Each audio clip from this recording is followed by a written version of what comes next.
This project, we're going to do a razored shag, and as we're doing it, and it's not all going to be razored, but some of it, I want to bring out some highs in the color by changing it to a red violet, giving the hair some red violet highlights. She's essentially a light black to medium black color. So if I put on a hair color, what's going to happen is it's going to, even with 45, it's going to do little to nothing, and I don't want that. I want it to be able to be seen. If I use a bleach wash to lighten it up a level or so, the persulfates in the bleach are going to be hard on the hair, so I don't want to do that. If I use an oil lightener, it's still going to be hard on the hair. So what am I going to do? I'm going to use a product called XL Cream from Chomastics, and I'll put a link in the description. But what that is going to do for us is it's going to lift up a level or so, and it's going to expose the underlying warmth. Now remember, for red violet, the base we want would be somewhere in the orange category. The XL Cream and XL Super allow me to manipulate the ammonia base of the color. Both of them are a base that really has no tone, and so I can use them to simply break the base on even darker heads of hair, as you can see here. Of course, I followed up with this by using a liquid red-violet color as well, just a little bit for about 15 minutes or so, and so it gave me more of the richness I wanted. And then from different angles, it looks more just brown. Or straight on, as you saw just a second ago, it can look quite nice in red violet. If I wanted to be more vibrant, then what I would do is lighten it further. And here's the contrasting look. Next, we're going to start with the back, using the flat of the razor blade to select my length and add texture. Then refine it a little bit with the head of the razor or with the tip of the razor blade here in just a moment.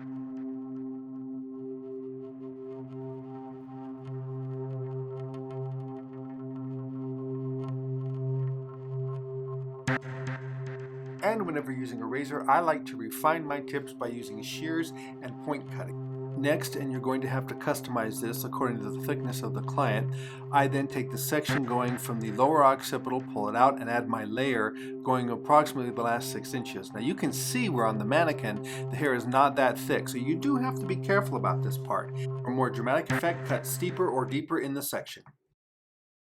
Sections are brought squarely back. None of them are used or taken rounded. Rather, I'm bringing, as you can see here, straight back to me and parallel to the floor.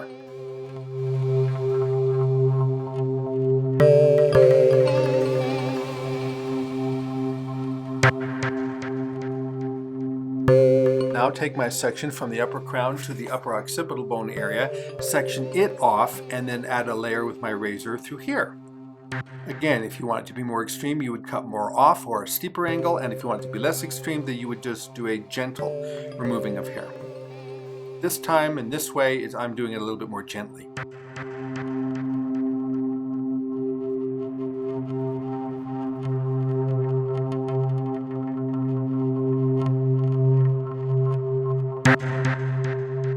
What I'm going to do is take and I'm going to part this section here essentially from about the center of each eye.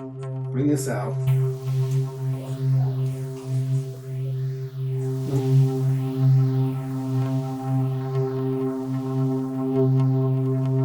Elevate this up.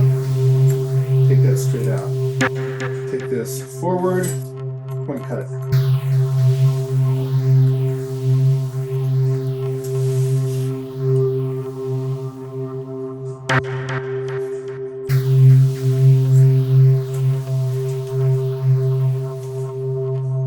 Now I'm going to take my section here and bring it over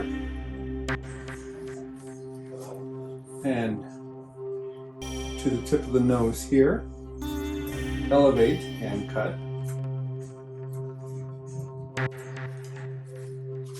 And point cut.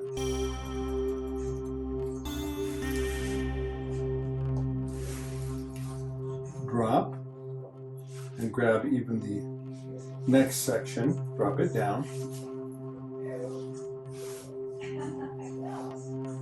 elevate, cut,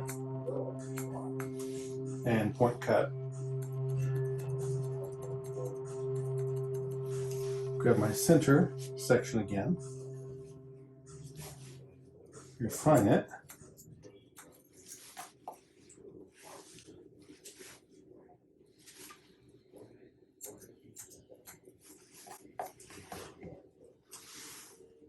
grab my section from clear over, all of it.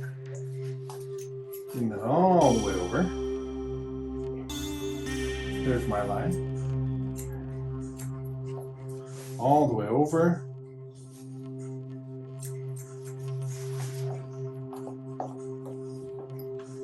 Now let's come in through here. Point cut to our length.